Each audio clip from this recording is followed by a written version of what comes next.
shoutout sa lahat ng tropa natin yan sa Encuentro Battle League, sa mga tropa natin na malapit dyan or trip nyo. Supportahan nyo at like, follow nyo yung page or YouTube channel nila.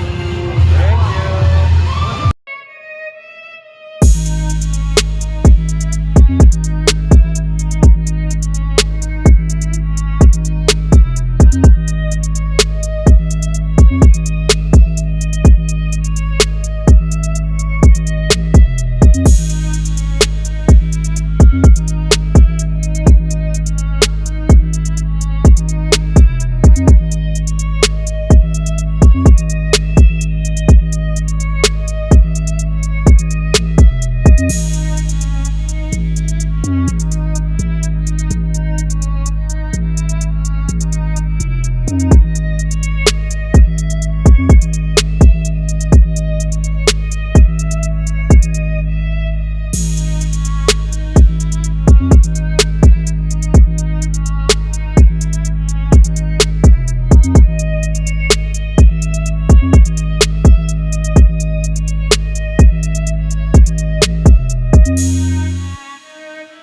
Encuentro Domination 4 dito sa Paris Paul Station, Legazpi City. Encuentro Magigay! Ito tayo ngayon sa ating event ngayong gabi. Finals 10 ng unang bara at ng World War Tournament. At sa atin ng Barangay Astig at ng Encuentro ng Battle League. At syempre maraming salamat sa Brody Caps, sa Nerhia Clothing, Eastside Clothing, Syndicate Supply Co, sa Dark Portraits Clothing. Yeah. And syempre, shoutout sa lahat ng mga bumubuo ng liga, shoutout sa lahat ng MCs, and congrats and good luck sa ating mga pambato ng Bicol, hari ng Bara Bicol, Senseiya, at hari ng Diga, Bicol, David. MC ko sa kanan, galing pa ng Legazpi City, mapakilala. LAD, shoutout sa T-Best 13-4500 Brown Locos, Dalbay Side, sa B-Side, sa mga tropa na nagbigyan ng Escape Shop, RFT Racing Team, Syndicate, Neria, and B-Side Clothing, shoutout sa Tigatillo. Sa mga B-Side na tropa, sa Trophy Bitano. Yan, shoutout nga pala kay Boss Denny ng Paris Bowl, kay Maui Merly ng Hiraya Bistro, and sa lahat ng napunta namin, kay Maring Julie D ng The Residence, pinag-stayan nila Jonas kahapon. Pero MC ko sa kaliwa pala Masbate mapakilala. Yo, Ding, shoutout kay Kuya Nick Lusanes and sa family niya, sa Lechon Manok nito kay GC Abaro sa Masbate. Bangon, let's go. Nalangan ng coin toss si Ding, pinili mauna sila. Unang banat para kay Ding, pakinggan natin. Ay, kailan, pakinggan natin. Okay, bawal na yan, mano. Pagtapos ko, paslangin yung Cleo na yung height parang si Imaw. Padidilimin ko naman paningin itong may apelyedong malinaw. Ano, game? Game! Sulitin natin itong gabi na itong mga mano. Game! Game! Una sa lahat, Taymig, nagalit ka ba sa akin? Tanong lang, ba't mas batenyo na naman? Hiningi ko sa'yo kasing galing ko lang. Ba't naman binigyan mo ako ng mas batenyong badang? Buang, tinapat ka lang sa akin pero di kita kabaitang. Sumali pa talaga sa Pinas Astig kahit yung titulo niya, Hari ng Barang. Ang babarang yan? Sana sasabihin mo di, barahin mo ako. Kasi ikaw naman ang aking paglalaruan, di na kailangan ng manika o kahit ano. Walang gun bars na bibitawan, balaraw lang ang armas na gagamitin ko sa'yo. Pagkatusok sa likod ng katawan, siguradong duguan na to. Kahit awatin nyo, Diyos ko, sasamantalahin ko ng gusto. Hanggang yung katalog ni Darna, mapalitan kasi ding, ikaw naman yung may tama sa bato. Habang sila't nagdadamo, ikay magdasal na at mag-umunyon. Dinabago sa akin, pumas lang ng mas batenyos, masyado ng komunyon. Kasi ding, isang MC galing Masbate na sa pagtatagalog may problema, nagpapatawa ng aasar para lang masabi yung estilo niya, nagkokomedya. Anak ka ng puta! Huwag kang filingero pabida! Ganyan na ganyan din si Cleo, mas nauna ka lang nakapasok sa liga! Bano! Tayo na ito no? Sinisita pa si Dos na guys yung bumabatil pa kahit may pamilya na. Gago, yung sulat mo doon pare, para kang may kulang. Nang aasar ng magulang, tung umaasa din sa magulang. Ganun ka ba kagulang? Kung makaasar ang puta, kawig niya daw si Mot. Porkait long hair din siya. Ang tangina mo, pasneya ka? O, ganito talaga itsura ni Mot. Pag nagsasabu na siya. Ginagaya si Mot, pati sa appearance, di niya pinalusot. Ultimo pananamit, ginagaya niya para daw pareha sila ng suot. Nagbabaliktaran yun hunghang. Malas mo lang sa estilo niya, di ka sinerte. Kasi, isa ka talagang manok, pero di panderbe. Kundi, pambirte. Diba? O, ulitin ko. Hindi na. Kasi pansinin nyo mamaya, ganun na ganun siya magtagalog. Kada spit, walang diin. Mahiya ka naman ding. Magtagalog ka ng maayos, nasa Rizal ka pa man din. Ayusin mo pagtatagalog mo, punyeta ka. Kung ayaw mong sapakin kita sa bunganga. Yung Masbate, parte pa ng Bicol. Pero yung pagsasalita nyo, lalo ka na, para kang Bisaya. Bisakulano yan. At last, ito pa lang ang simula ng dilubyo mong matatamo. Gustavo sa Batang Quiapo kasi iba yung tinding mararanasan mo. Wala pa lang. Yo! Tiga para damay mo ang barang. Puta, siging chat mo sa akong tayo pababarang ka. Palpal ka ngayop. Yo! Una sa lahat, isa ako sa mga minsan niya ng niyabangan. Nawala raw akong napapala at wala ring mapapala. Aba ang angas din. Ikaw lang yung battle MC dito sa Bicol na ang yabang kahit wala pang nararating. Encuentro game! Wala pang nararating. Wala pang nararating.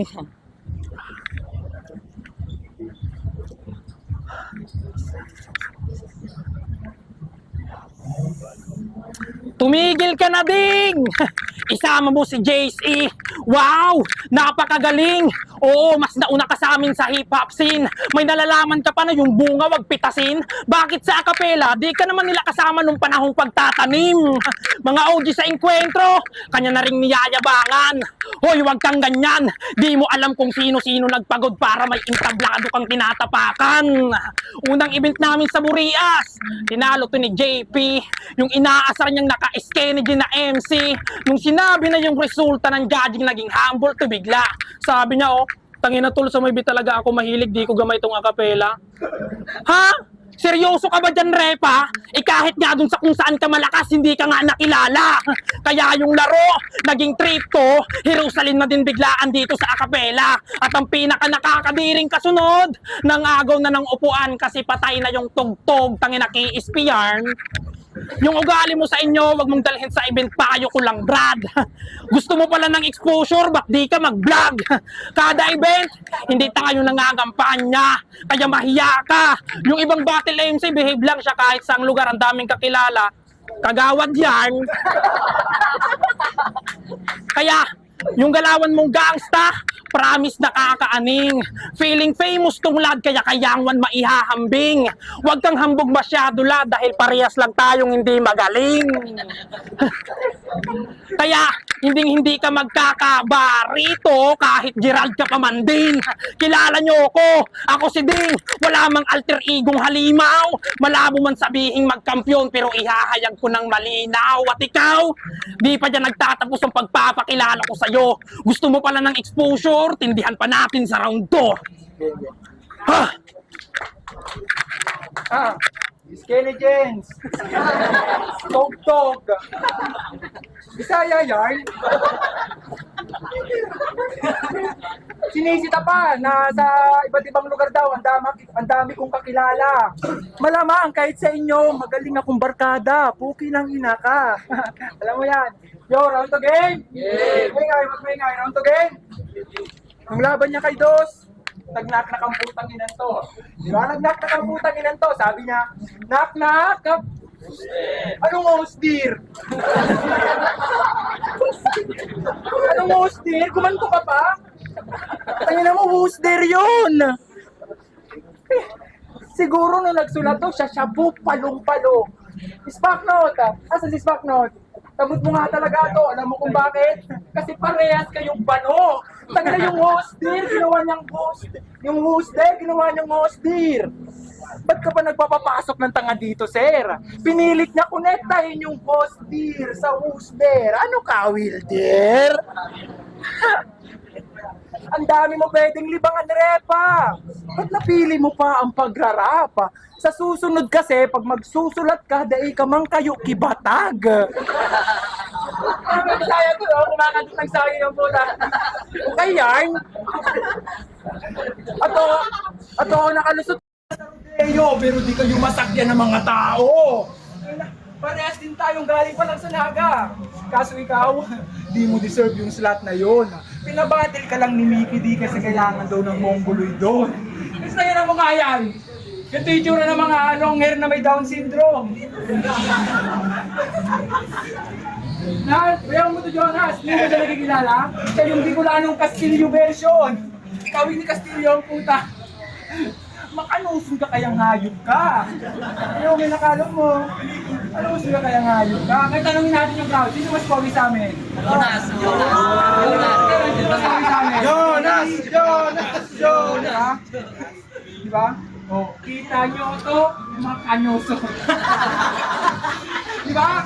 Mismo yung crowd na yung nagsasabing di ka tatagal sa debate. Kahit mag-battle tayo sa lugar niyo, ako pabubutohin ng mga taga-masbate. Tapos umaasa kang susuportahan ka ng mga yan. Yung mismo kalugar mo nga, di sa'yo sa ngayon. Ano mang gamitin mo na moto, tuloy lang o kahit papadayon. Di mo na ba itatanggi sa sarili mo na di ka gusto ng sarili mo na nayon. Hindi ka namin gusto ding na parang korupsyon. Kayo magkang tumurap, Jong. Ako bangala sa'yo, brother. Kaharap mo ngayon ng isang magap na tirador. Armas kong gagamitin ay nanggaling pa sa sinaunang baol. Pagkapukol, dalawang usi. Naratrating si Ding na parang sumasayaw lang. Pagkatingin sa magazine, meron pang bala. Puputukan ko dito, dalawa mong kababayan. Hanggang yung pagkamatay na itong tatlo, magiging kabaliktaran. Nung kay Jesse Robredo, kasi yung mga mas batenyos naman sa akin yung nagbabagsakan. Ano? Itutodo ko pa sana, kaso hindi na bali. Deng, siguraduhin mo patay yung tekwan para wala nang matitirang taga-masbate, mga bano! Ano ka na? Yo!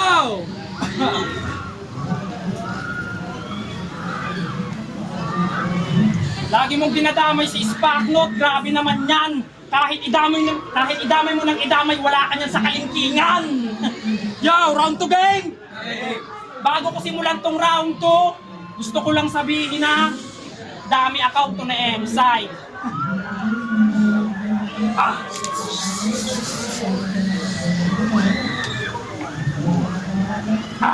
Gusto ko lang batiin ng congrats si Christian, aka Senseiya, o M-Site, Christian, kay Lad walang koneksyon, pero yung Gerald kay Mate koneksyon.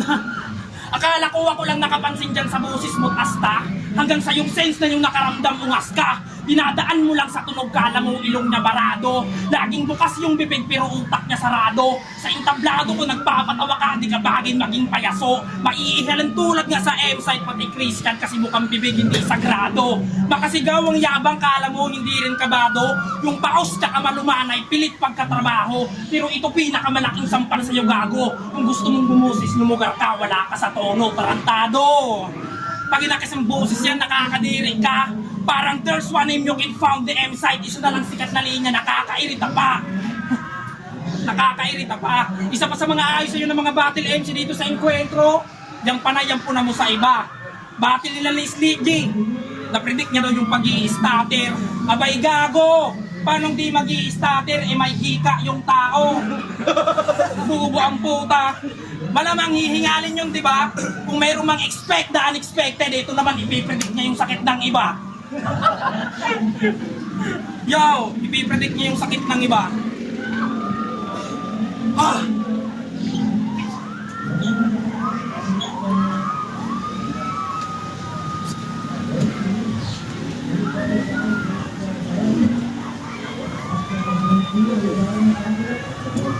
Time.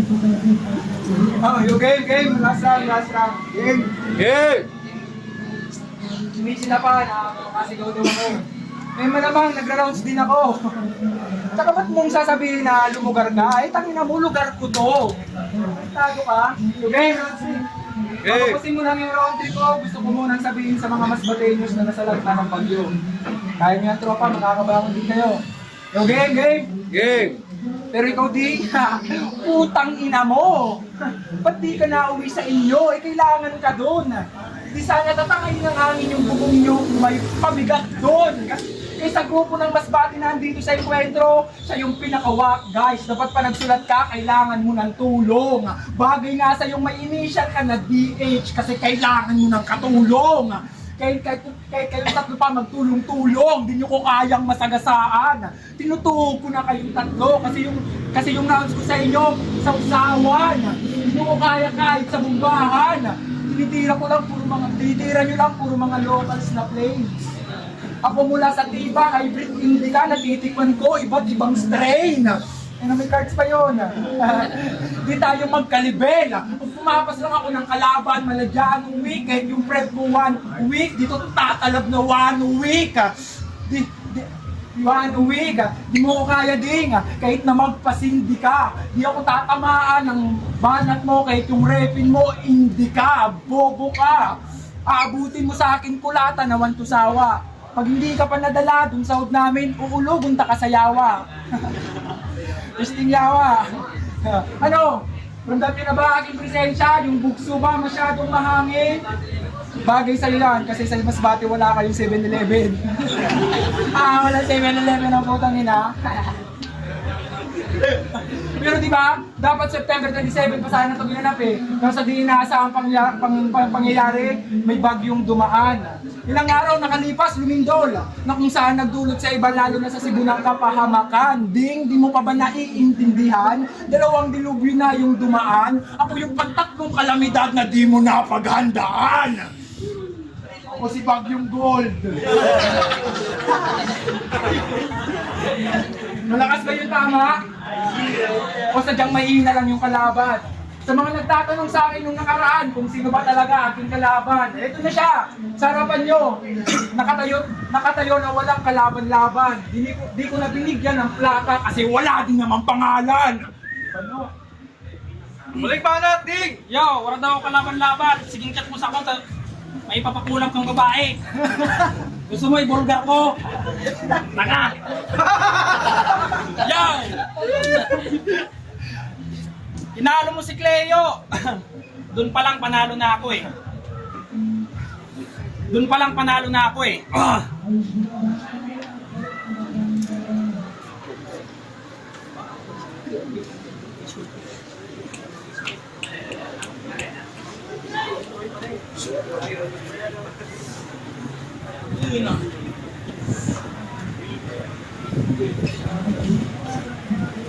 Masasaktan ka na pag sinabi kong kunti lang shared post mo sa FB.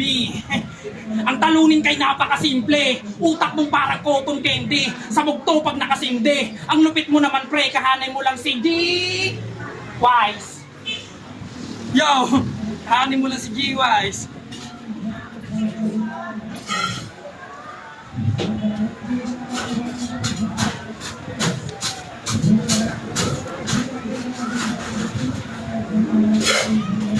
Time.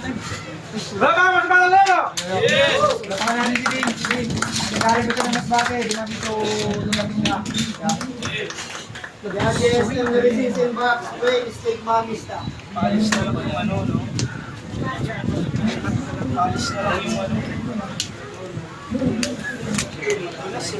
Yan ang bata ng Urano sa laban na Ding versus Lad. 5-0 para kay Lad. Yo, shoutout D-Side. Maraming salamat kay Ding kasi pumunta pa siya. Nasa lata yung lugar nila. Kaya hindi na naman so, natin kasi talagang kakagaling na lang sa Baguio talaga. maraming salamat. Judges!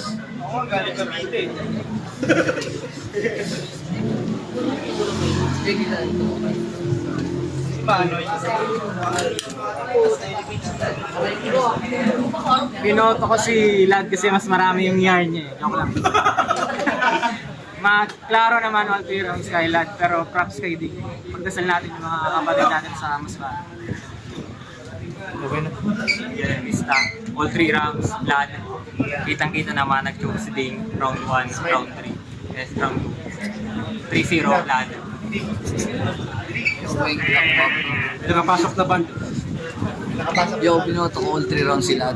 Pero yung round 1 hindi yung last din. Pero all 3 rounds. Props kay Vic. Pinoto ko sila all 3 rounds lahat sa mga solid.